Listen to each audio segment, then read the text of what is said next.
அந்த மந்திரம் சென்று சூரிய பகவானை மின்கட்டாக பின்கட்டாக கட்டி இழுத்து வந்து அந்த குந்தியம்மன் இடத்தில் போட்டது. அப்படி நிற்கும் போது யார் காலமில்லா காலத்தில் உச்சரித்து விட்டேன் நான், என்னை மன்னித்து விடுங்கள், நீங்க போய் வாருங்கள் சுவாமி என்று தெரிவிக்க, அப்படி சொன்ன உடனே சூரிய பகவான் என்னை மின்கட்டு பின்கட்டாக இழுத்து வந்த மந்திரம் தூர்வாசன் மந்திரம். தூர்வாசன் மந்திரத்திற்கு நாம் தடை செய்தால் இருவரும் சாபத்துக்கு ஆளாகி விடுவோம் என்று எண்ணி, இப்பொழுது நீ ஒரு பிள்ளை பெற்றாக வேண்டும் இப்படி என்று தெரிவிக்க, எனது தாய் சுவாமி ஒரு முட்டை எடுத்து முகந்தால் வாசனை வராது, மலரை எடுத்து முகந்தால் தான் வாசனை வரும். நானோ சின்ன சிறு பிள்ளையாக இருக்கிறேன், இப்படி சொல்கிறீர்களே என்ன நீதி என்று தெரிவிக்க, அதை கேட்ட சூரிய பகவானானவர் கமண்டலத்திலே இருந்த குண்டாத்திலே இருந்த தண்ணி சிறப்பின் மேல் போட்டு குந்தியாமனானது 17 வயது மங்கையாக மாறிவிட்டாரா. அப்படி இருவருமாக ஒழுங்கென சேர்ந்து ரிஷி பெண்டம் என்பது போல ஒரு 3.25 நாய்களில் நான் ஜெனித்தேனாம். அப்படி சொல்லு என்ன சொல்றாரு, குந்தி குமரியா இருக்கும்போது ஆனால் தோழி குந்தியோ குமரியா இருக்கும்போது அவங்கள மங்கையாக்கி இவரு பிறந்தாராம். இதெல்லாம் நம்புற மாதிரியா இது நீ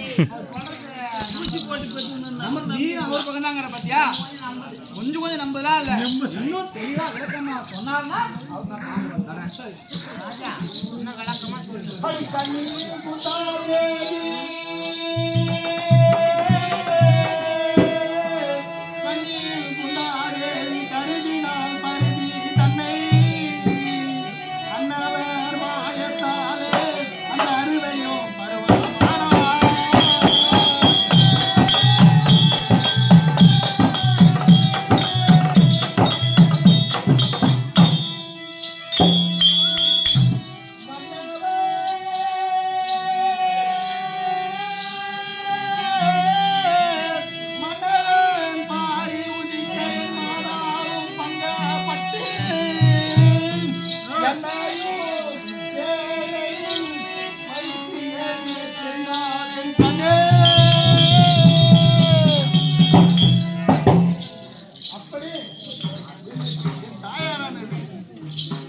வைத்து ஓடக்கூடிய வைகை ஆற்றிலே என்னை பெட்டியில் வைத்து விட்டு, அம்மா கங்காபவானி தாயே, இந்த பிள்ளையை வளர்த்தாலும் உன்னுடைய விதி, இறந்தாலும் உன்னுடைய விதி என்று தெரிவித்து அந்த அம்மனானது இப்படியாக நியாயப்பட்டவனிடம் சென்றால் எப்படி பிழைக்கும் என்று அது போட்டிருந்த முத்து மாலையை கழுத்திலே போட்டு உடனே அந்த மாய பெட்டியை வைத்து சூரிய பகவானானவர் என்ன செய்தார், உடனே அவர் அந்த பெண்ணை 7 பெண்ணாக இருந்ததோ அவ்வளதாக மாற்றி அப்பெண்ணை கிரகணம் அணைத்து விட்டார்.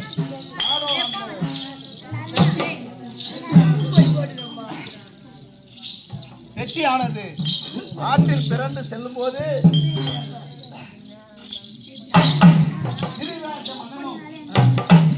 ரதன் என்று சொல்லக்கூடிய திருராஜ மன்னனுக்கு சாரதியா இருக்கக்கூடிய ராதன் என்பவர் இருவரும் நதிக்கரை வேடிக்கை பார்த்து செல்ல அச்சமயத்தில்